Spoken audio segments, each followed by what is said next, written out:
everything, and the microphone is really sensitive, so cool the bad language. Just saying that.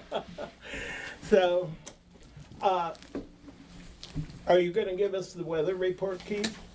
Yes, I am, and it's all good weather. Yeah. I see you're in your shorts. Great weather. Well, I know, I'm just trying to hold out as long as I can on this. I got my flip-flops on. so As we're I good. was telling her a few moments ago, the weather's gonna be spectacular here, except for some rain late tomorrow night, early Saturday. It's gonna be just absolutely exquisite weather. And below normal temperatures right through Halloween and into November, When's the first frost? tomorrow morning, Really? yes. And again on Monday morning, especially Monday morning. Really? If anybody's going out to the, hello. If anybody's going out to the Redskin game on Sunday, bundle up. I know Matt's gonna be going out there because it's gonna be windy and cold. I just know, when we pick all our vegetables then, we better get them Yeah, tomorrow. it might be a good idea. I don't think it's gonna be a hard freeze. I think they could probably survive, Arthur. But unless you were way out, not around here, but way out in the environs, yes. But I like the way you have started your narrative in there with me in it. I like that. It was great while you were going, Rick. Thank you. Thank you. So, resident comments? Any comments? Yeah, yeah. Yeah, I'm Sally Aaron from Turner Lane, and I don't know how many of you know the Costables, Mary Ray and John Costable, who live on Turner Lane. And their son, David, is an actor. He was in Breaking Bad. Ran up. He was, if anybody watched Breaking Bad, he was Yeah. Gale in Breaking Bad. I was Well, he is going to be on Murphy Brown tonight at 9:30, so we all have to be home. Oh, To see him, he's playing, guess what? Steve Bannon. oh. That's neat. That's really neat. Okay. Well, I know him very well. That's the, that's David's not the Chris last David, name. David, right? David. Oh, thank you. That's fine. Comments, guess I'm going to say Bernice DeWell, Taylor Street. I'm having trouble with the mail. I had two pieces, very important, that got fortunately rerouted to me. And the third thing is something I ordered that came to the mail. The box was crushed, however, what was inside was flexible, so I'm okay, but it's getting a little, and I'm getting other people's mail again. Have you got a new carrier? Some days it's probably excellent, but at this point I don't know what I'm missing anymore because I get, you know, it gets a little nerve-wracking. The other issue is when you all say call, I'm hearing impaired and I have dickens of a time on the phone. So I implore you, if there's anything that can be done through the office, I much appreciate. And I guess my second question, which maybe I'm too early, but what's happening on the lot next to me? I heard all the permits were granted. And maybe that comes later, I don't know. Well, we can talk about it now. Doug, do you know? Which project? This is the one, I don't know the The empty address. lot on The Taylor. lot with 410 water. maybe, Taylor? I think Matt's been talking to the developer, and apparently there's some problem with the financing, and so it's on hold. We Yeah. haven't heard really any start date, but the permit has been issued. It's still here. It hasn't been even picked up yet, right? Which Yeah. means the check isn't in. Correct. Yeah. So there, delay. So they're delayed. Longer the better, thank you very much. Yeah. Anyway. So, and on the mail issue, Bernice, we have on the off days when our regular carrier isn't there, I can always tell because we end up with some mess or it's just very late. So the regular guy is really good. The weekend or whatever however that switch is, Well, I think we may have a different carrier with the. you had a do, woman I'm that's- sure, yeah. that's been very, very good, and I know maybe she was even introduced or the name given when the previous postmaster was here, but anyway, help. Yeah, okay. That UPS box that they misdelivered to me, that was all right, wasn't it? They have the same Nail address. or the. The big box. No, that was Turner, different. 3 That's I've something gotten else again. I've gotten That's how I Bernice's met her now. son in high school. He came to our door. Yeah, we're with a same pack. address. They can't figure out that Turner and Taylor are two different streets, and sometimes Thornapple gets in on it, but I think they get, but that's often UPS. So. Okay, any other comments? Okay, glasses. Next on ours Committees. is the committee updates. We got one committee. Do you, Yeah, I actually hadn't communicated with Lauren in advance, so I didn't have anything planned per se, but we met at the beginning of the month. We mostly spent our time during the meeting planning out and talking. Tiffany was there, thank you, and Richard was as well, I believe, was great. Talking about the Halloween party, which is in full swing. Lacey, I'm forgetting her last name, has volunteered to be the lead on that. I know she's been working with Matt. Wooten Hallway, or Hallway Wooten, I can't remember. That sounds about right. Lacey. I think she's a resident on Thornapple, if I recall, and so she's volunteered to be the lead on the Halloween party. She's been working in conjunction with Christy and with the village staff to coordinate the party, and as far as I understand, everything's in place, and Christy, at least I know, has met with you guys. Yeah. So I think we're probably in good shape. We're still planning to have it on the 28th, I believe. Yep, Sunday the 28th from 3 to 5:30. So I think we put out the flyers And today. That's So the next step. That I missed it on her email that she sent out. I didn't notice there was an attachment, so I'm planning to this weekend when I catch my breath after the work week. I will send that out to the street captains, and we will distribute the hard copies to neighbors. And then, other than that, just the street captain update. I just reported the grand total is in the. I realized I've forgotten a couple other houses I delivered to others. So I think we've delivered around. Actually, I realized, Tina, you might actually have an official. We keep a ballpark. log for the welcome bags. So has it been around like 20 so far? I gotta be honest, I haven't You haven't counted, I checked? can certainly Yeah. look. And the one thing that would be helpful to us, and I know you guys are doing it, when bags are delivered, inside the bag is a resident informational form, so we know who's moving in and who they are. Rarely are they returning it to us. Yeah, okay. But I know you guys are mentioning it, and it's wonderful to have you deliver and give the happy smiling face to everybody. And the only other business we talked about was just the farm market that's over on the other side of Brookville is in full swing, and I know Lauren is still trying to continue to spread the word so that we can keep them so they get enough business. I think that we talked a little bit about the Trevor Chase Historical Society. I can't recall specifically. I think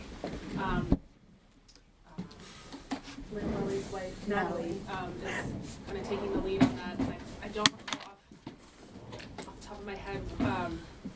I think she was working to get a speaker from Chevy Chase Historical Society to come to a council meeting, was it? To Yes. come and present. And we were also talking a little bit about possibly hiring a videographer, if I recall. I have to check. I did take notes. Did I send you the notes? I've been this school year has been really busy for me. I'll double check and Okay. If I make haven't sure sent I you have the- them. If okay. not, I'll The actual reach out to you. I'll double check too. And I think And also, just on that note, Matt was gonna check in, he and Natalie were gonna talk about since we do pay for cable channel time, what That's could we right. possibly use them Yeah. for? So, and I think that's about it. Right? Am I forgetting anything, Matt? good summary. Very active. Questions? The committee is really active, and we did meet with Christy yesterday to sort of look at the relationship between the staff and the activities of who is in charge of doing what, because there's been concern about defining the roles. We've not had for such a long time this much enthusiasm and commitment as volunteers to really take on the activities of the village, and it's wonderful. We are very lucky to have all of you doing this great work. Thanks. I know. I'm sorry. There It's was one more fine. thing, just about the cleanup, the revitalization of the playground. I Oh, know yeah. Lauren had Yes, a letter I, and yeah, still I was processing working signing. with the different municipalities, so we finalized it today and actually sent it Oh, to the Parks and Planning, our delegates, and the county council. So So hopefully that will go somewhere, we'll see. Yeah. Get us to something. Good. Okay. Action on the minutes from the 20th, were they Yeah, approved? I approved today. I wasn't Tiffany at the approved. meeting. Yes, so I move that we approve the minutes as amended and circulated. Okay, All in favor? yeah. I'll second it. Okay. Did you Just second a it? second. You said I'll no. second Second. it. It was a second. Aye. All in favor? That passes. So, building administrator, Doug. Just a few things to go over. The construction has begun at 7210 Chestnut on that vacant lot. They started, I guess, last Thursday digging the foundation, so they're working on that lot. We talked about the Taylor being on hold. At 3407 Thornapple, they have submitted plans. I've done a preliminary review of their plans. That's the lot that was split in two? Yes. Okay. They do need a waiver for one of the walls on the left side of the house. We met with Ron and he agreed that it was not conforming to the wall plane length. They need a waiver. How about all the setbacks? And All the setbacks look good except that They- one wall, They do. yes. It's They've little got a bit- new architect. They brought in Right, a real Chris architect. Lapp, who's done a lot of work in the village. Uh-huh. He knows your code. That's the only area that they have a problem so Good. far. Good. That's on the Pendergrass side or on the new house side? West- On the west side. side. Pendergast. On the other side. They did go and grade the stockpile that was on the back of the lot, but they have not lowered the topography to match the proposed grades. So the county has not released their sediment control permit, so that's still outstanding.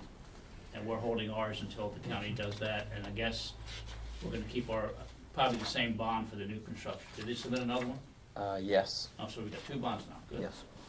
Can we, can we withhold our permit until they redo that grading on the house they built? On a separate project? Well, it was the project on the first house they built on that That's land. done. We're not asking them to regrade there, we're asking them to regrade on the lot that they're about to build on. Is that No, correct? no, they have they have redone the topography on the first lot, and the county is withholding. But the No. first lot is the lot that they're on now because that's where they moved the house from there to the second, Right. and now are back to that first. If The that permit makes was for sense. both lots because they moved it from here to here. Right, So, and they were supposed to regrade the old lot to a lower elevation than what it's at. So the county- one where the house is No, built. no, no, the No. other The one, old lot, the vacant vacant one. lot. Vacant lot, Yeah. okay. But the permit was for both. Okay, and they haven't released the county hasn't released theirs because, The vacant lot. The county's released a building permit, they haven't released a sediment control permit, and I've met with the inspector to show him that the house next door, the grade's here, and on their lot, the grade's here, up against a silt fence. So they have to bring it down to Okay. match the neighbor's property before they remove the silt fence, according to the plans, and they haven't done that, so the county's saying, we're gonna hold our permit until they do that. And I'm suggesting that you all hold your permit until that's done, and also they repair the damaged curb in front of the new house. So, Have you guys already told the builder, architect, owner that the plans are not meeting the wall plane length? no, I just reviewed them today, so I'm gonna call them tomorrow. and we can withhold issuing a permit until they have done the curb repair. That'll be part of your new building permit, well, that they have to remove the old apron, repair the damaged curb, and bring the grades down to the approved sediment control plan. So that'll be part of our permit also. And change. I mean, either get a variance or change their plans. 'cause On right the now, sidewall. right, On the sidewall. right now, doesn't fit within the secondary setback. Okay. Okay. A couple more things. The house at the corner of Cummings and Brookville, they've submitted a preliminary application. That was the one that we talked about a few months ago where they want the circular driveway at the corner of Cummings and Brookville. So I'm reviewing that now. They haven't filed with the county, so it's just a preliminary submission. And why do they want a circular driveway? The architect, or the contract purchaser, they have 2 curb cuts now, and he wanted to extend it to make it a circular driveway, but that doesn't meet your 30% non-vegetative surface requirement. So Okay. now they have 2 stubs that they haven't connected, so we'll see. They have finished county has finished the repairs on Quincy for the storm drain. They relocated it, and the homeowner at 116 Quincy has redesigned their outfall to tie into the county storm drain now, so that leaking that we've had for about 2 months appears to have stopped behind the curb, so that's been fixed. And I've contacted the State Highway Administration. I guess about a month ago, Matt and I were walking out and we noticed that the intersection at Quincy and Brookville is also ponding water, just like Bradley did. So I've contacted the state and asked them to look at it and to see what they can do to fix it. And I haven't heard back. And did they put ballards in on the corner of Quincy and Oxford? Put in what? Bollards, big Bollards, big- whatever they're called, obstructions. those. ABVers will be doing that when they come in the Okay. next month to. Okay. Is it in our attempt to stop people from cutting that corner? Yes. Okay. What are they called? Bollard. Bollards? B-O-L-L. B-O-L-L-A-R-D-S.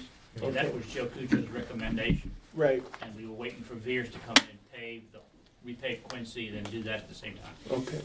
Thanks. Questions? Concerns? Annual survey results. Matt? Okay. Do you want to go and then hop back to the financials, or? Did I miss financial? No, that's down later. No, it's Well, right There- there. Oh, okay. Reversed on I that. reversed it Oh. in our Oh. packet. My mistake. I Oh, apologize. okay, whatever. Okay. So, I don't know how you wanted to, if you just wanted to run through them question by question, or if you just wanted to do highlights. Do the highlights. Let's do some highlights. I think in general, the council designs this survey to track data year to year, so to keep the same questions. And I think by and large, not a lot has changed in either direction in questions like, how satisfied are you with the village? If you contacted the village, how quickly did you get a response? If you contacted the council, how quickly did you get a response? They're by and large in the same vicinity. I guess to toot mine and Tina's own horn and the council's, the amount of people that are extremely satisfied with village operations has jumped up. So we have what looks like a number of people that were somewhat satisfied before, now classified themselves as extremely satisfied. The other thing just generally is, last year we had about 125 people respond. This year we jumped up to 168, which is about what we had in 2016. So it's kind of interesting. If this is the 4th year. The first year was about 125. Then the next year was about 170. Then it was about 125, and now we're at about 170 again.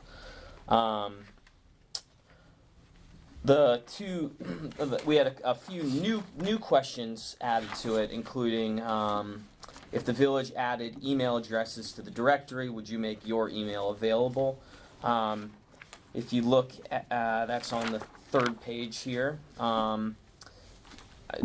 Pretty overwhelmingly, people said yes. 77.6% of people that answered the question said yes.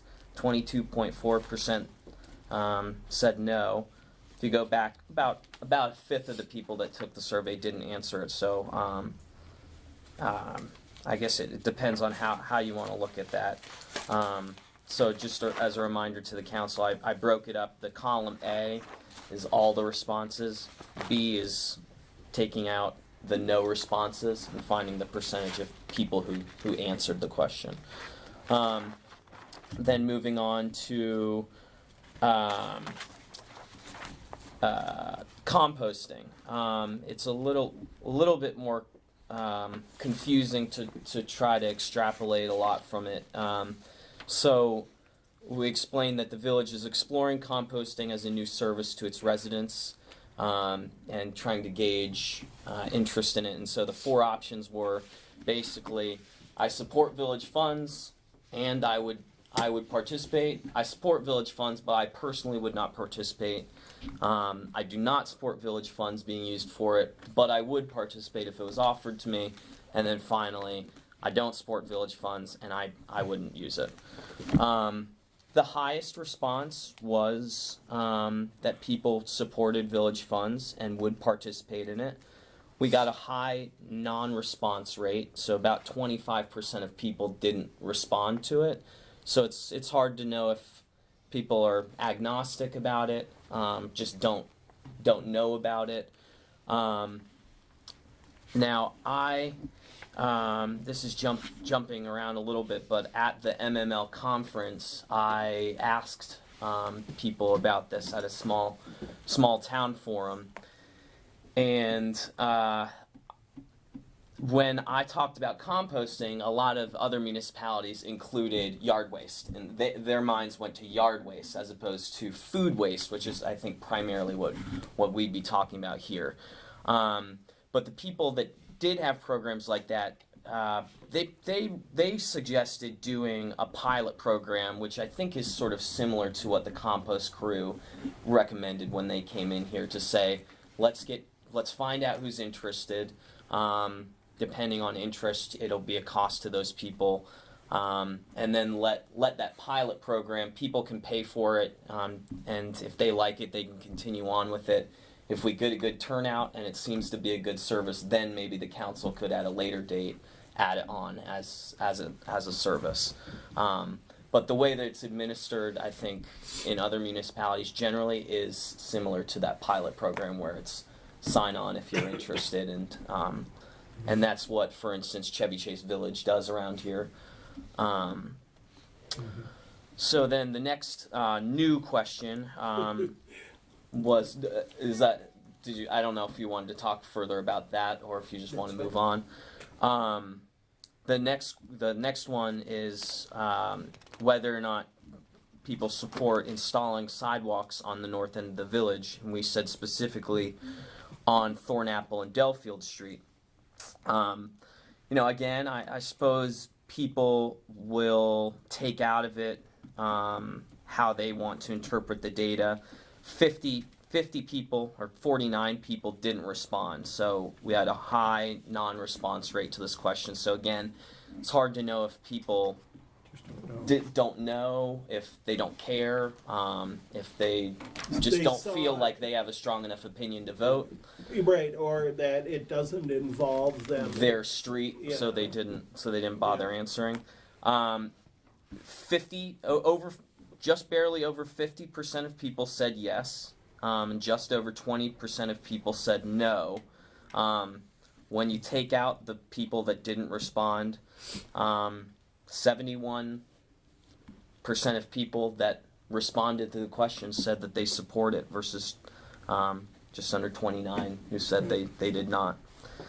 So it's about two and a half times saying yes or no. Yeah, so the people that felt compelled to answer the question supported it. Yeah. And then the next one is a question that we have had, but we added village council meetings to what village events have people participated in the past year. Generally, it's, I think, more or less the same distribution as previous years. I think the one that lagged the most is the movie night in the park, but we sort of talked about that immediately afterwards. I think that it's not really fair to judge that, being that it was its first year, and I think the people that did go to it really enjoyed themselves. So I think that it is a welcome addition to the rotation of community events. I think it's interesting that about half the people last year and this year went to Celebration on the Sidewalk for the voting. Mm-hmm. I think that's become an established part of the village activity. Yeah, for both this year and last year, it's far and away the event that people are attending. So it's good that people are engaged. Yes. There's sorry. one other item, a continuing question was, what are the services how do you rank the various services? And the same rankings have applied over the years. The 2-day trash pickup is number 1 and police patrols are number 2. Yeah, and in fact, I could have probably taken that out of the packet because the council, what we did on this survey was to leave it an open-ended question because we just weren't getting much new information because, as you said, the answers were steady all 3 years. Mm-hmm. You know, when we look at the narrative responses, there are a couple of people that say, you know, trash pickup only once a week, but I think based on previous years, I would say that it was the top service provided by the village. So Right. I'm not sure it's something. The other thing is that I always find I'm confused by is that the community events gets the lowest ranking, except when you ask people individually, everyone loves it when they go. But they also say it's a kind of, if you ask everybody, including those who don't go, it's low on the list. So it's confusing to interpret. Yeah, I think that hopefully the community engagement committee is ginning up excitement, and maybe part of it was that people were getting bored with the same old. So to get sort of new blood in there and new ideas, fresh ideas, doing the same sort of events, but also adding some new ones in there. If you can figure out for the community engagement, how do you get the people who don't go to nothing? If I had the answer to that, I'd be rich. Yeah, that's right. Matt, on the open-ended questions, if there are things that were submitted in the text answers that you think the council should be reviewing, let's make sure to bring those up in next meeting in an organized Okay. Yeah. way, so that we don't leave those things not addressed. Okay. Oh, Yeah. actually, was This this is on the a- survey that you sent out, the text responses? So this is I haven't seen I created it's in a separate tab. Oh, So okay. it's Okay, I didn't see it, okay. so yeah, I can No, flag I just anything didn't, that's I didn't. Well, aren't we talking If we about- have it, that's fine, I just didn't. Does this have all of the comments in comments. it? Yes, this has so some of them are open-ended questions, and then some of them say, if you have any comments about this, please. That is So, terrific. for It's one example, of the best. yes, of course, we led with that, right? I think, right? For example, the sidewalks one. There's Oh, the comments, people, okay. there are Oh, good, there are a good. bunch of comments Great. And on that's that. where I think some of the people who may have been undecided put in the comments of like, I don't know enough about what impact this will have on trees or traffic flow. Oh, I'm not, Yeah, for example, one person in the comments said, yes, I'd love sidewalks on Thornapple, no on Dellfield. So that could be a person that didn't feel like they wanted to say yes or no. right. So, Okay, good. I'll take a look. but that's sort of the gist of it, I think. Good. A lot of great things about the community engagement committee, as we've already talked about. So just one more kudos for them for getting all of these things off the ground and running. good, thank you. Okay, questions? This isn't a report we accept, is it? It's No. not a formal, No. okay. Richard, was that, when you looked this way, was that to everybody or just the council when you asked No, questions? anyways, Oh, What? I was Oh, gonna no, wait till- you're I was gonna wait for welcome the- to comment, I'm sorry. Should I wait till the opportunity? No, you may comment I now. was just listening to Matt, there was just a couple, questions I just wondered, or maybe just to put out there, with regard to the composting pilot project. I just wondered, if there's a reason, if we did move forward with a pilot project of, say, 20 households that said, yes, I wanna participate, is there a reason the village rather couldn't fund that as opposed to the participating, if it was on a trial basis for, say, a period of, I don't know, whatever, 3 months or something? Well, I had always intended that it was something we supported, is that? well, there's one issue there, I think, that if it's a handful of people, it looks like we're doing a favor for those people who want to do it personally. If it's a broad part of the community, then it's a community affair. But what if it was something where it was set up as though the first 20 households to sign up or can try this, Right. I don't know. Yeah. Well, had you not intended I that guess I it would asked, cause be I looked to those, village support? I would look to those households as doing the rest of us all a favor and testing it out. And Agreed. for us, our tight education husband and myself, cost prohibitive, like that, I would wanna participate, but then I'd be apprehensive about the cost for us.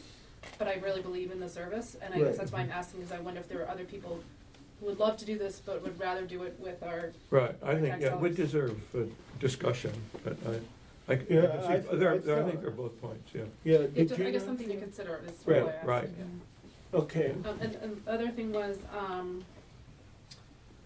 I guess just, I was wondering, just, I guess where we go with these survey questions. I know we're kind of pondering these over the years, but then I guess with regard to the sidewalk, I just wonder, could we come to a conclusion one way or the other in the next, I don't know what the time span would be, where we either put that concept to rest, or we Yeah. move forward with maybe gathering some research about safety and making a decision. Yeah, I would like to personally urge the council to do first surveys on where sidewalks go, how it would impinge on trees, and other things. What building materials might be available, as opposed to just regular. Yeah, right, concrete whether we want to go sidewalks with or standard permeable. concrete, whether it would be permeable, it would be a good opportunity to try out something new.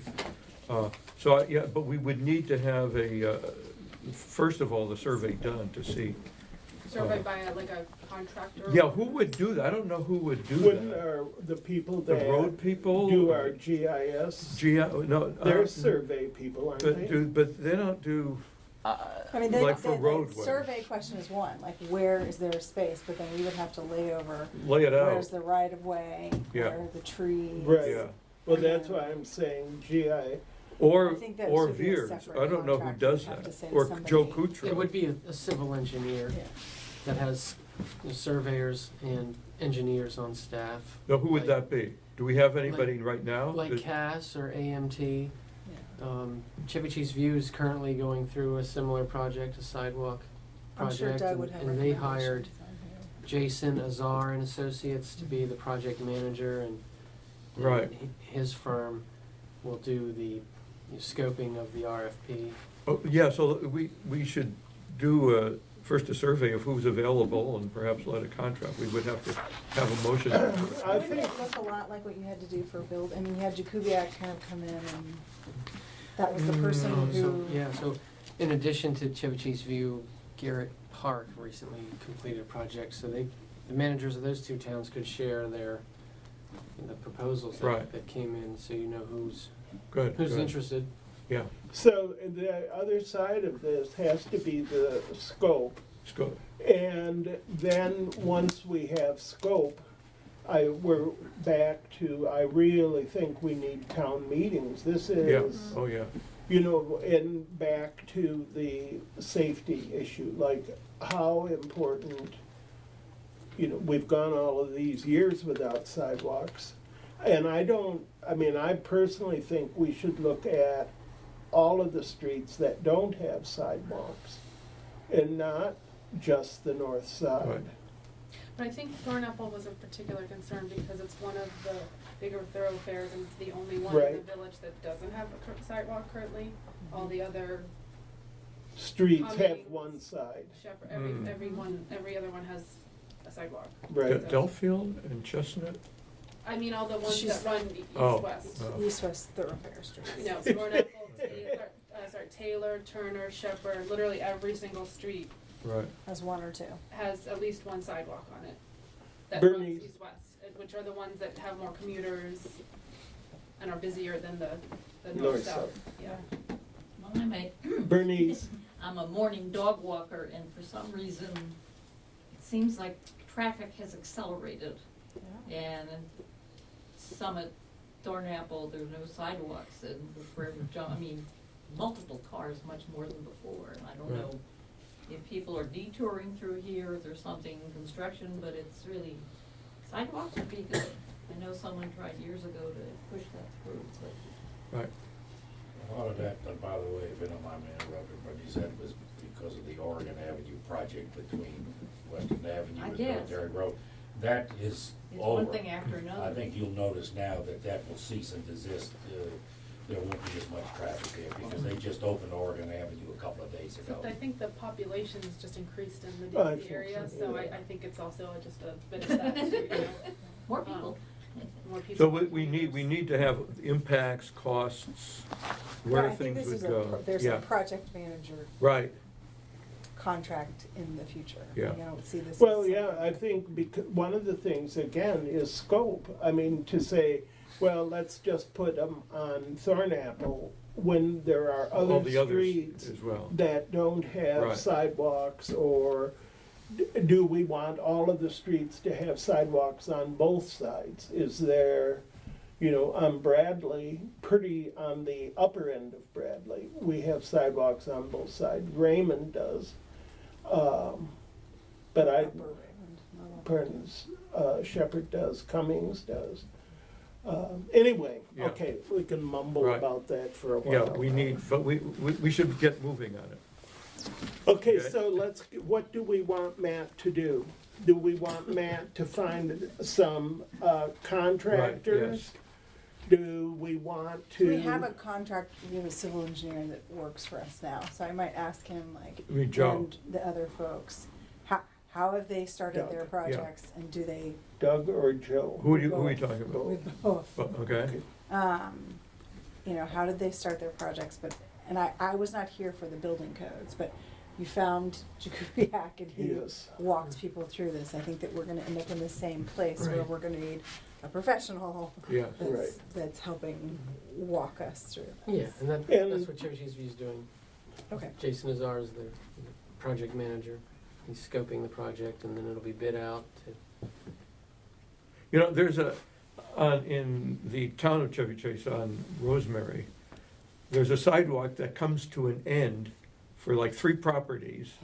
It's on half of one property and then picks up again. And I've always wondered, was there adverse possession? Did they, I bet there was a tree. there could be trees, what's the story there? In the town of Chevy Chase, Yeah, what road? on Rosemary, Right by Chevy Rosemary? Chase Elementary. yeah, Okay. Is it right? across the street from the school. Right, across the street from the school? Yeah, No, okay, not closer to Connecticut. no, no.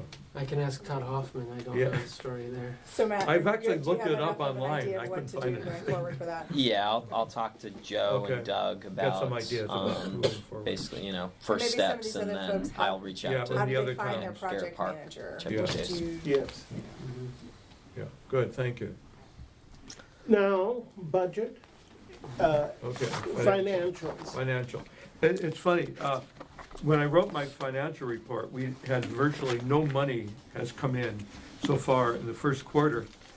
And I said that the property tax will be coming in October, and it came in today. After I had sent off the report. And the income tax will not be here until the end of November. So we don't, and the property tax, we know what we're gonna get. We set the rates and the values don't change. So it's the income tax we're worrying about, or we're waiting for. The other thing is that we are going over at least one budget item, the trash pickup, because of the increase of price. And we will be overrunning the budget substantially. Now, Matt says we have a number of other items that are also in that category, so we will have to address that probably at the next meeting, to address, revise the budget. You're saying we have a number of other categories that are currently overrunning?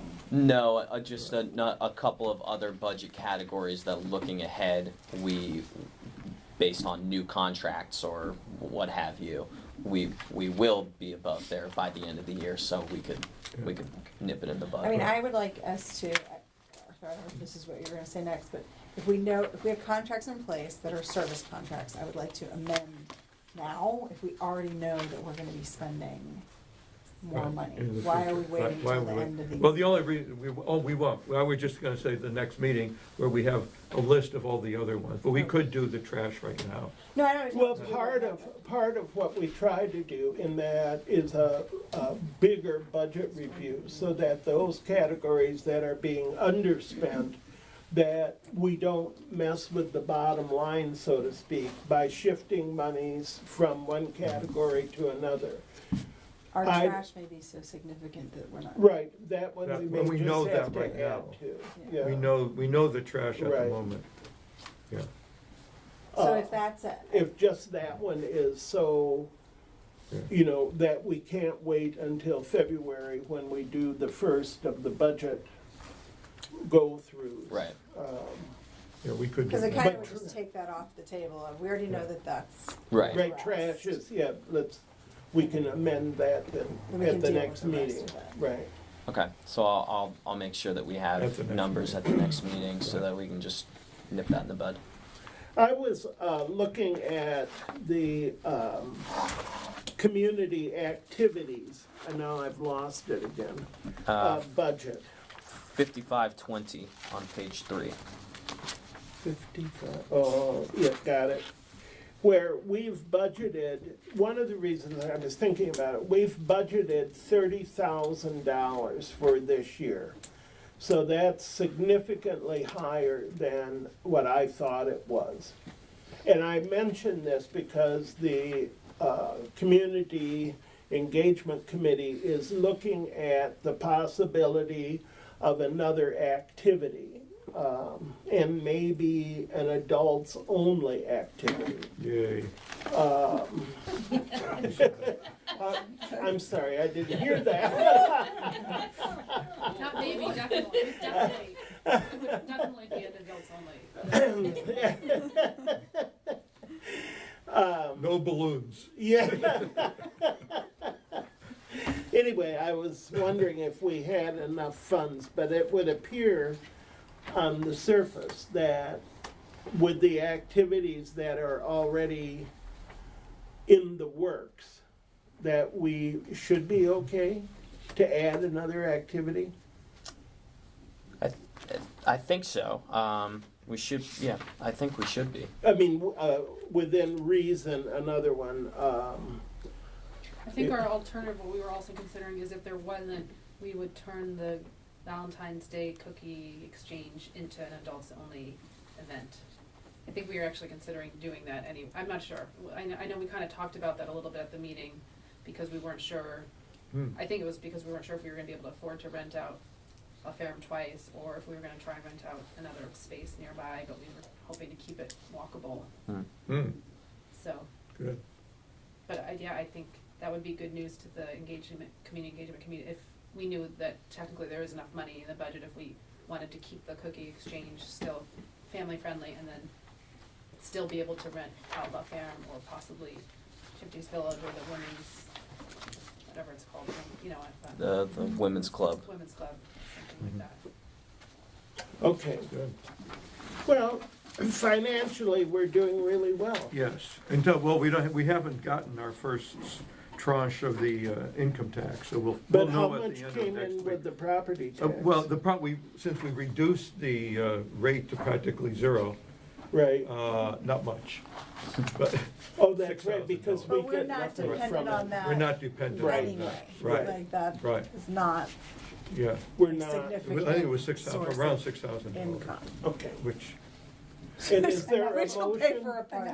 Is there a motion? Okay, is there a motion to accept the financials as presented? To accept them as Okay. presented? Susan moves, and a second. I'll second. All in favor? Aye. Oppose? Thank you. Managers report. All right.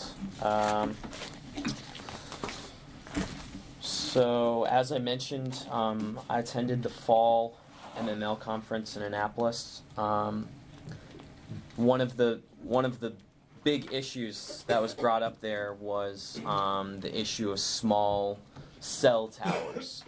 So that's big issue statewide. MML voted to make that its legislative priority for this upcoming session in Annapolis to protect local jurisdiction over cell towers going up basically unfettered. Now the FCC has made placed some limitations on what laws and ordinances can be made. So municipalities are squeezed by that. But there was introduced last session in Annapolis legislation that was basically put forth from the wireless companies that did not pass, but the expectation is that, again, there will be legislation this year. And in fact, there's probably going to be dueling legislation, one from MML and one kind of representing the wireless companies. Now, one of the tacks that both Tina and I have sat in on a couple of web seminars to try to get a better understanding of, but I think Ron can attest it's pretty complicated, because I think Ron if I remember, you had looked into it for a little bit and sort of recommended that it was complicated enough that somebody that was their focus should really help to put forth an ordinance language. Is that right? Yes, yeah. On behalf of a handful of my clients, I did draft a proposed ordinance and had an industry expert out of Wake Forest take a look at it. The council read his article. His edits were good, but I think made it more complicated than what we probably want, because with those edits we would basically have to have him enforce it as well, or someone else, another engineer, and it's probably more burden and expense that the village wants to take on in addition to some of my other clients. So The municipalities are getting together to take another look, and in Chevy Chase View, there is a resident who is a telecommunications attorney, and we may see if he'll help out and take a look at what we've got. And the various managers around here are suggesting that we bring to each of our respective councils to get sort of a go-ahead on doing essentially uniform language among the down county, especially Chevy Chase municipalities, so that that would, and also depending on whether or not or how important it is, but also to maybe call our delegates about it, and the idea of the uniform language is to sort of say to the state, look, we've got the federal government making some rules, and we have the local government making our own rules. We don't need the state to come in and undercut that and try to make its own rules. We have it taken care of. It's just kind of one less avenue where it can get picked at and more restrictions made. So I think at this point, Section 3, Section 5, Chevy Chase View, the Village, Glen Echo. Glen Echo, And so you can count Somerset in too. Somerset. I haven't heard anything from the town, but Oh, Township Chase is in too. they are okay. That's right, So yeah. most of them around here have kind of given the okay to move ahead, pool our resources. So is the issue is that the cell phone, they're not towers, you sent around the article. They're I recall. antenna. They're antenna From- mounted usually on Yeah. convenient poles. Right. They're approximately 2x4 Right, rectangular boxes that are antenna, And they're people- going to be needed for 5G. and some people feel them to be unsightly or unesthetic in some way. I think there's an aesthetic concern, but I Yeah. think there's also concerns just about them, that the way that they're presented it's the size of a pizza box, but there's additional components to it that make it larger and more unseemly, Okay. and that there's not a good sense yet of how densely packed they will be. So the idea of this is to try to get some language here that can put limitations on where they can be, but also to allow a revenue stream for local governments to be able to tax it the same way we put taxes on the cable companies. Right, okay. So Okay. And is it mainly a taxing, or is there like a locational in the drafts that are being considered? Well, the county is considering zoning legislation to govern where they can be located. But what the county is currently considering is reducing the existing 60-foot setback to 30 feet, allowing deployments to existing poles to be a limited use, which means no hearing is required. And that would mean a vendor with Pepco's permission could attach the antenna to a Pepco utility pole, and the county legislation provides the antenna can only be so big, but as Matt noted, in addition to the antenna, you can have equipment boxes on the ground. And I forget the dimensions there, but you can have large equipment boxes at the base, and it's one equipment box for one antenna for one vendor. And 3 vendors could be on the same pole with 3 different equipment boxes on the base. And Will all of this stuff fry our brain with all these? so what the FCC has said is currently it's actually unlawful to attempt to regulate environmental impacts because the FCC says there's no science to prove. As long as the antenna meets the radio frequency standards, that's all we're allowed to consider. We can't argue about other environmental impacts. And the FCC has said we can't charge more money in an application fee or an access fee that is unreasonable, and reasonableness is going to be measured by the actual cost for us to implement an application program. And the FCC has provided, here's some general limits. A $270 annual access fee, an application fee of $500 for up to 5 employments, and $100 for each additional deployment. And you have to be able to respond to an application within 60 days. And from what I understand, when 5G's ready, there could be 1 antenna for every, I forget the dimensions now. For every 50 devices, they need 1 antenna for every 500 yards or something like that. So you could get an application for 100 deployments from one company, and then you have got 60 days to review it and approve it. And are those regulations in place now? Yes. The FCC. They have been, the Yep. FCCs That have was been just adopted? just passed a couple weeks ago. Great. And so we don't have zoning authority. So we cannot change the setbacks that the county's looking at.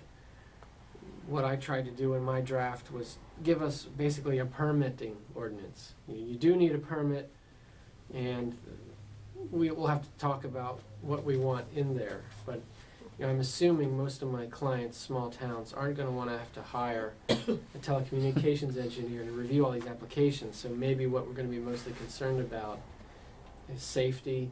You're not obstructing sight lines, and you're not exceeding the weight-bearing limits of the poles, and you're not unnecessarily killing trees and tearing up our sidewalks when there's a better alternative, that sort of thing. Mhm. And if, Is there a Pepco view on this, do you know? I don't know, but I have it, so Okay. they will so be yeah, aware of it. we have been reaching out to Jerry Pasternak. Okay. Yeah. Yeah, and he's looking into some issues. Yeah. If it brings down a pole, I don't think they're gonna be too happy. Well, no, I mean, but Yeah. I guess the practical issue we'll have to deal with is because the county may make deployments to existing poles a limited use. Verizon or whoever could go directly to Pepco, get permission, and we may never even hear about it until Right. afterwards Right. if we don't have a permitting procedure in Right. place. Okay. So, what would be best is a three-way conversation going on. We're gonna need Pepco, I think, to handle most of the science. Pepco's gonna know what their poles can handle, and if we can just get that satisfactory bit of information that if Pepco says our poles can handle 300 pounds, and when we get an application, we know, okay, this pole hasn't exceeded 300 pounds yet. So why would you not pass an ordinance or consider an ordinance that would get the permitting stuff in place now and at least to the maximum allowable FCC payment structure? Well, yeah, we definitely want to do so, and we want to do so quick. My draft was sort of put on the back burner because we wanted to see what the county and the FCC was going to do. Okay. Because I didn't want to give you something that was superseded Right. the Right. next day. And then you said that you wanted to do a uniform one or coordinated one with the other towns.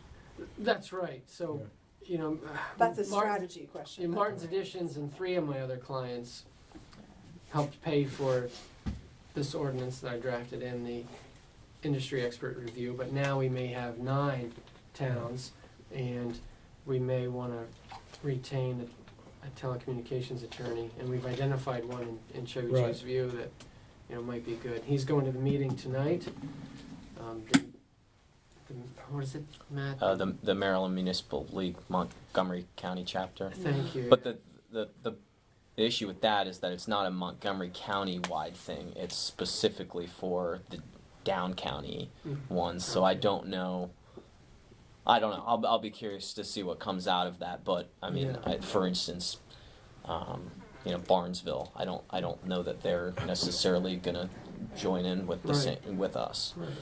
But we've got So- enough people lined up where Right. the cost to bring it across the finish line should be very small. Okay, Yeah. good. So And just so if we're them- educated on it. And if MML's goal is simply to assure that the communities take control of it, not the state Right. Yes. or the And, county. yeah. And then MML's goal is. We- Well, they also are working with MACO, so they are working with the Maryland Association of Counties to more broadly, I think, protect local jurisdictions. Okay. If an ordinance or laws are passed, that they aren't superseded by state law. Okay. Right, so we have to rely on the county for zoning, but as Matt noted, in the last legislative session, the wireless industry lobbied the state to pass legislation that would preempt cities, counties, and towns from attempting to regulate in the area. They wanted a state law which laid the framework for the whole state and wanted the local governments out of it. So MML's was very opposed to that for obvious reasons, and as Matt noted, MML would like to see all its members adopt something that's reasonable, so we can show the state in the next legislative session, you don't need to get involved, we've already done so Oh, in a retro. reasonable manner. Right, And, you know, good. everyone's doing the same thing and it's all reasonable, it complies with the FCC. Good. State. Okay, so we are ready to act. How fast can we have something? Well, it's I'm evolving. gonna talk to this attorney tomorrow. Okay. He's attending tonight and was gonna give me his thoughts tomorrow, and if you're in agreement, then, you know, I'll Please. get my other clients in agreement, and we'll retain this guy to take a look at what I've drafted and rework it for us. Good, thank you. Good. My one question, just on the operational piece, like I think funding, the maximum allow is kind of the guidance, but you know, depending on what his counsel is, the question of how many would be needed for this technology, et cetera. Like I also worry about us writing something now that's gonna say you cannot put these things in place, and then all of a sudden we have, you know, cell phones that don't work somehow in Right. the village. Yeah. So however that language needs to be, So we under federal law, we cannot. And I forget the exact You don't have to verbiage. answer it we now, cannot but we it's, cannot interfere with the operations of the but wireless I wouldn't industry. want We can our only ignorance impose. of language to Yeah, but I think somehow some of the issues, lead to a problem. some of the issues that Ron raised of safety, Yeah. sight lines, you know, those sorts of Yeah. things are all legitimate concerns. Yeah. Yeah, Yeah. That's what I was wondering, what's our dog in the fight well, here? and a What lot is of our residents issue? will say, Yeah, we want 5G. yeah, Let them yeah. in. Right. But it's a Right. scope. We're to not me, trying to it's a stop scoping. 5G. Right, We're just right. trying to See reasonably what are the regulate the issues. right of way. Yeah, good, okay, Okay. thank you. Scope. Little All right. education goes a long way. And I think just one last is that one of the companies or organizations that's been helping educate municipalities is called SmartWorks, I think. So as they continue to do webinars, I'll forward that along to you also if any of you wanted to join in on it. So just working our way down a couple. As far as the audit's concerned, I think we're nearing the end. So I've talked to it'll be Eva Webb this year who's going to present the audit, as opposed to I'm blanking on Joe. Somebody. Robertson. No, Maybe no. was it complicated? Anyway. In any case, We paid for them, so. Right, yes. The other thing is, we had a meeting with a company called GovPayNet that met with us to. They brought. They showed us their service that would allow us to accept credit card payments for permits. And the thing about them is that we wouldn't be paying the credit card fees. People that used it would, so there would be a. Now I'm blanking if it was a 2% or 6%. I can't remember exactly what it was, but I thought that was an interesting possibility. I think that it may be something that people would like and take advantage of. We do get questions. Have people asked about that? We do get people that ask if they can pay by card, and I think fewer and fewer people have a checkbook Actually, nowadays. right. So I still need to do some homework to make sure that their sort of rates are market standard. But But why would we not look into just straight bank transfers with people? I mean, that's. Well, that was the other question: is if we could just do it through SunTrust, for example. So I'm not sure. I just haven't done enough homework into that. Before we Yeah. start paying somebody else for that service. Well, people yeah, can just right, pay yes. us directly. Yeah. The good thing, the thing Before that residents start Right, paying the right, surcharge. right. You, the residents. Right. So you're suggesting just do a bank transfer rather than a check or a credit card? Yeah. Sure. Well, I think, I don't think- know how, I mean, I think the benefit of this is that it integrates more seamlessly with things like QuickBooks. So for our records keeping, Okay. it works a little bit better. But again, I haven't done enough homework to really know for sure. So. Okay. You get the gist of my question for your Yeah. Yes. No. Absolutely. So leaf bags, we ran into a snag with leaf bags. We've used Lanny Autos the last couple of years because they were essentially the last company that would do deliveries to individual houses. And they got back to us a couple of weeks ago that said they had some issues with staffing or personnel, so they were no longer able to do that. So I think we're working out with them exactly what the logistics are going to be, but I think essentially what we'll probably do is have Wayne pick it up and do the delivery over 1, 2, or 3 days or whatever this year, but it's something for future years to keep in mind if it's a service we want to continue or how we want to administer it in the service. Job for some teenage kids. Pay Right, them. but we always have a hard time getting the teenage kids. Is it? Part of Do you? I guess part of the problem is there is a question of relying on volunteers, but also Don't we pay don't them. have a place to drop them off, which is So suppose I it rains tossed that this out day. years ago, and it was summarily shut down. But maybe it's time to return Rent to to it. somebody's garage. No, Costco or whoever, like finding a way to contract. Well, because Target was the one. Target. Yeah. Right, they will deliver to each household. Well, So that was was thought. but it turned out they wouldn't. Yeah. Yes, We they, can- Until we they ask will, them. but the staff has to input every address. Yeah, once. I can look into it because I think I did look at both Costco and Target. I think Home maybe 2 Depot? years ago, and I can't remember exactly what the details were. If they needed more done on our end, or if they just said we couldn't do it, or Yeah, check them out.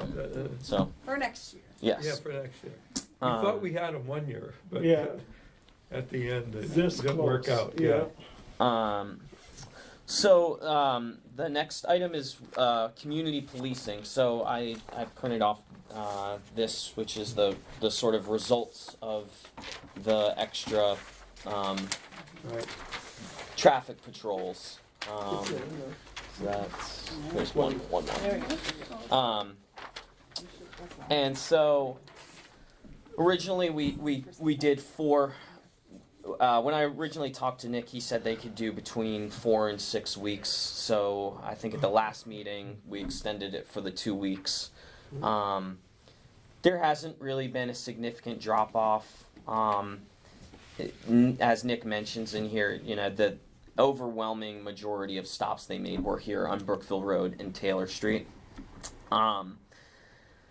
Now, the other interesting thing that was sort of related to earlier, maybe Alyssa had mentioned this in relation to sidewalks on Thornapple, or maybe it was Bernice, that they said it was a lot of people that they stopped there were people that said, oh, my GPS brought me through here, so I'm sorry, I just missed that stop sign, I'm not familiar with this. Which is a lie. By the way, trying to get out of the ticket. That's what they said. I'm not sure why that would make them miss a stop sign, but They're looking at their waves. right. Well, that's comforting. Oh, I'm so sorry, I'm late for our parent conference. Right. Not that I remember, but that's the one I'm gonna use if I ever do get. Right. Of course. Theoretically, speaking theoretically, of course. So, I then asked Nick, well, since we haven't seen a real downturn, is it because we haven't done it long enough? Is it what would you suggest moving forward? And he said that traffic enforcement does change behavior, but it just takes time. So he said, that's why speed cameras, for example, are so effective. And this is another thing that came up at MML was somebody had mentioned speeding along the roads, and they said it turned out to be a really good investment for us to buy one of those that flashed the speed. And they said we would do it for a week or 2 at a time, and people just seeing their speed. Sometimes, for instance, on Thornapple, you're going a little bit downhill, and you might say, oh my gosh, I didn't realize I was going 5 miles over the speed limit, or whatever it might be. but then they would follow that up with increased enforcement for another week. So then over time, it was a Pavlovian response where he said, oh, they're checking the speed. That means they're going to start ticketing soon too. So that worked over time. But so that might be something to consider if we wanted to invest in one of those. The other thing specific to Taylor and Brookville is that Nick said that the two guys that we hired could do maybe they do a total of 2 shifts versus 4 shifts a week, and continue. He said they could do another 4 to 8 weeks. So that would give us a total of between 10 and 14 weeks where we might start to see change in behavior. He did also say it is just a tricky intersection, so it's probably not going to be a poor design is not going to be solved through enforcement. So it may help, but we're probably never going to be completely rid of that problem. I wonder then if they did stop signs that had flashing red on them. There's something, because I think partly it is true. You come to that intersection, and because of the way it's laid out, it is, for people not familiar with it, it is pretty easy to sort of slide through. And I wonder if that what the state would have to do is to put red lights on top. I think Thornapple is in Martin's edition, isn't it? We're talking about different things. Thornapple is in Martin's edition, No, we're talking but about the ones here on on Brookville. on Brookville and Taylor, on yeah. Brookville. Where And I that thought one is the one that, I still maintain that checking with the state Those to ask about cross- seal, whatever that stuff The was. fan- You can see it in DC, like at Chinatown, they paint, but it's not paint on the intersections or on the crosswalks. And it very clearly distinguishes, you're at an intersection and I see people stop. I see people, paying more attention to the pedestrians. is this like where the box, you Yeah, stay where the out of the box. box? And it can be decorative, it can be Right. whatever. We saw it at MML this summer. Yeah, I started to do a little bit of research into that, and I couldn't. And I asked Joe about it, and he said that most of there's not really any data, so it's hard to say. It may be worth a shot. He said that the reason we've done the cross hashes is because there is data that shows the cross marks do help as opposed to just a box. Just a box. But as far as we saw some that had interesting artistic designs in them, and I think there actually may even be. All right. There are a couple in Northwest DC actually, has been driving through recently, noticing them more, like where the crosswalk, it has the white lines, but the crosswalk is red. Yeah. Is bright red, and that the intersection is bricked kind of looking, and it's me, so it's not a scientific study, but it's a question I have, and if the state's willing to do it, then, it's another why not try for this intersection. Yeah. Keith mentioned Oregon's reopening. I'd like to, keep going with the police for a few more let's weeks. do it, Okay. Let's see if Yeah. something changes with Oregon reopening. We know speed-wise, Joe's already done that research. Tied into that is, where are we on the, sorry if you read it in here, where are we on the speed bump? For Thornapple? I mean, because they're different areas, but there were potentially different solutions for those things. Yeah, so I talked to Joe about that a little bit, and he reminded me that when we did the traffic study, there were actually higher speeds on the, I guess, east end of Thornapple as opposed to the west. But the west is sort of where we're getting people saying that That's where the complaints are. So It is a little bit cluttered there, sign-wise too, is another issue because there's a fire hydrant, there's our Welcome to Martin's Additions, there's our stop sign. So And there are 4 or 5 driveways all lined up. yeah, I believe the speed limit was the average. You know, the 80th percentile was something like 27 or 28 miles per hour, which is, I suppose, I think the speed limit is 20, so it's not 25. But people aren't going 40 through there. But people aren't flying through there, and Sidewalks. that whether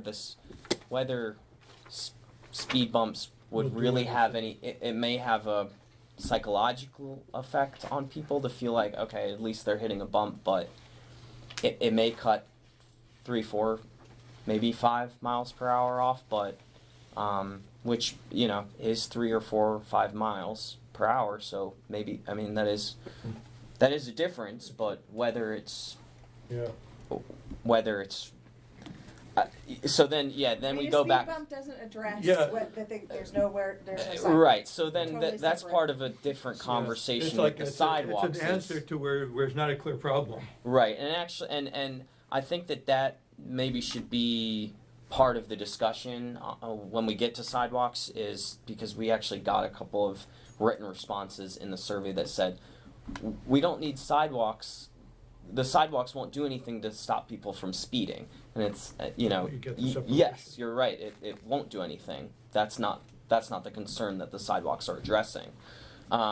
So all that's to say, I'm a little at a loss of where to go with it. If we want to just go ahead with the speed bump. Yeah, it seems like. Ashley, I talked to her again. They're not interested in putting a speed bump on Section 5 Street. Okay. So that also limits us. Now, the distance between the Welcome to Martin's Addition sign and the stop sign is within the regulatory code of how far they should be from one another. Or, in other words, it's far enough away. It's not too close to a stop sign. But it's also on the short end of, it's not its most effective. So. Okay. So what have we got to lose? How much is it gonna cost? They're relatively cheap. I mean, I think we could. The other option is to buy.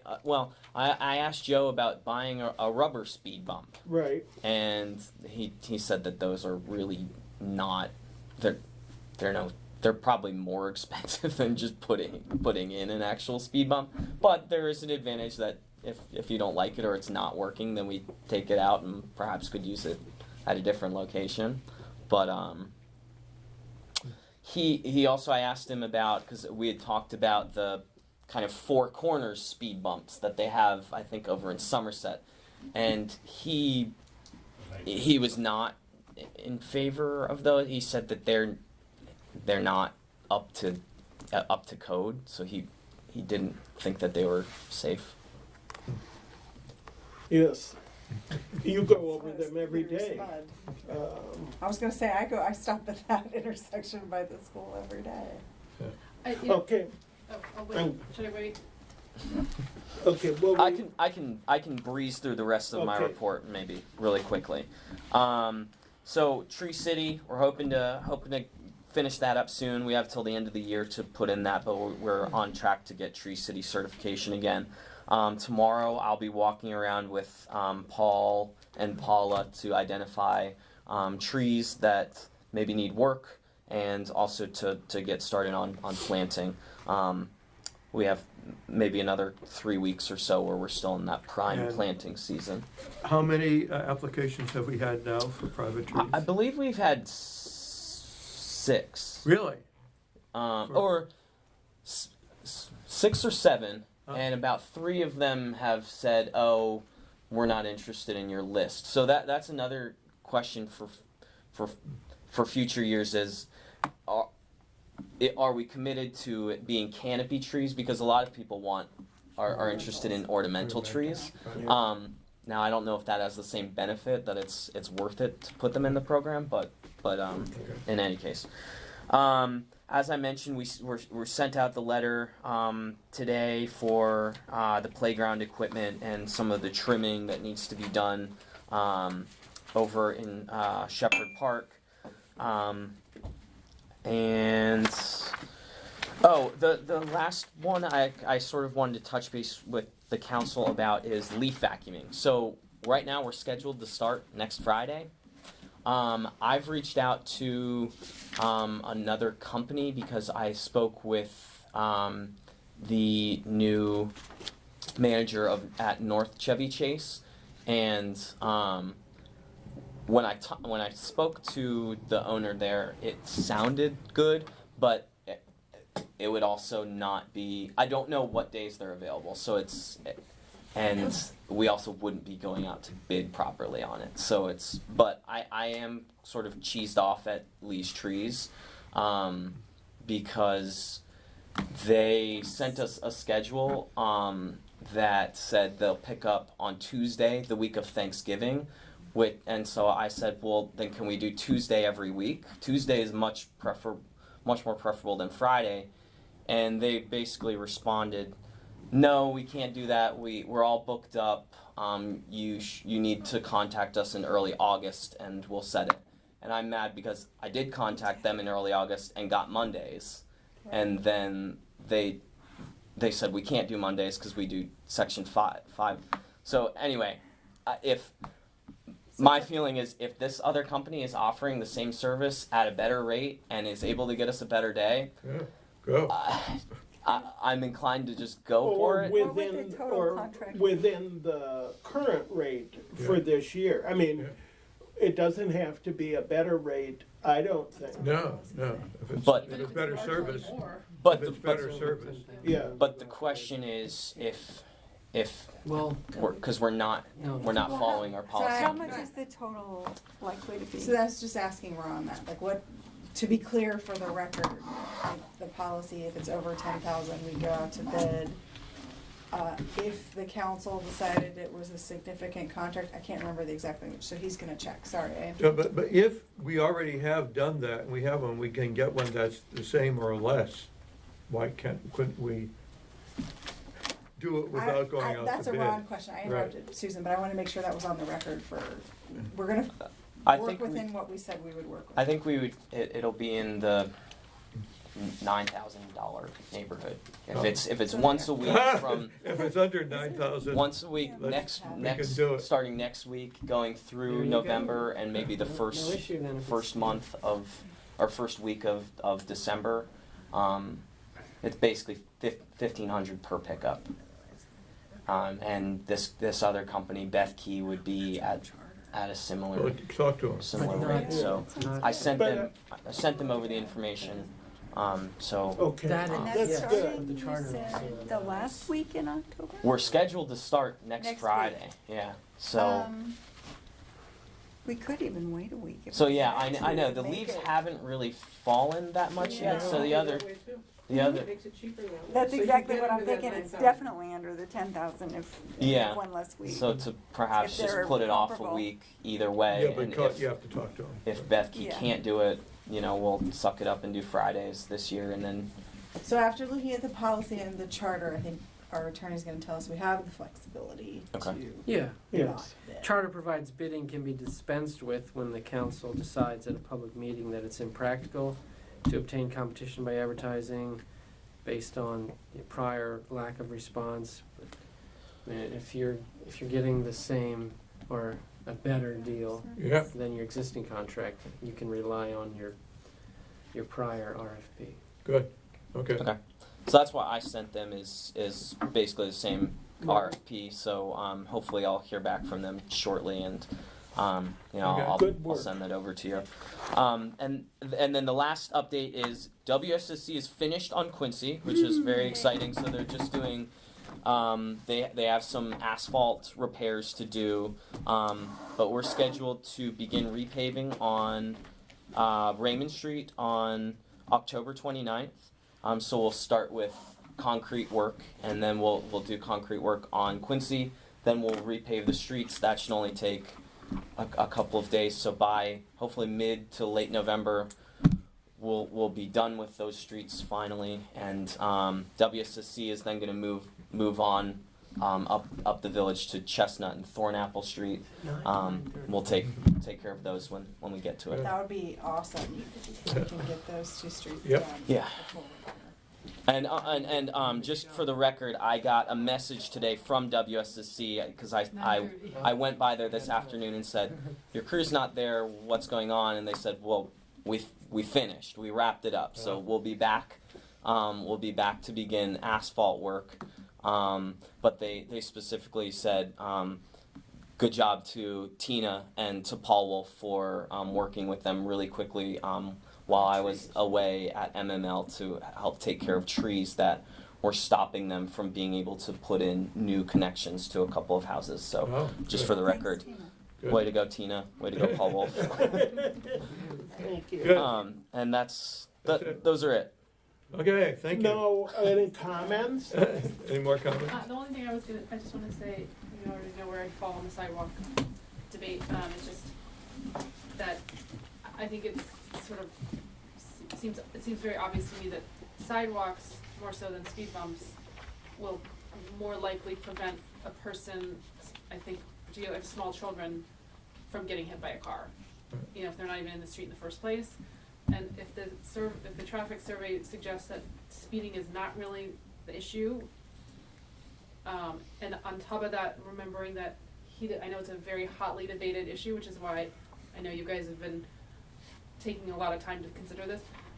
But one thing that I remember residents who are opposed to sidewalks saying is, a couple people just remarking on how, look at the aesthetic of the North End and why we don't want sidewalks because it affects the aesthetic. And I'm thinking those same folks might object to rubber speed bumps. Just a thought. Anyway, that's the point. Fair enough. Good. Any other comments? Motion to adjourn, all in favor? Aye, we're out of here. Thank you. Richard moved, Richard moved. seconded, we all said.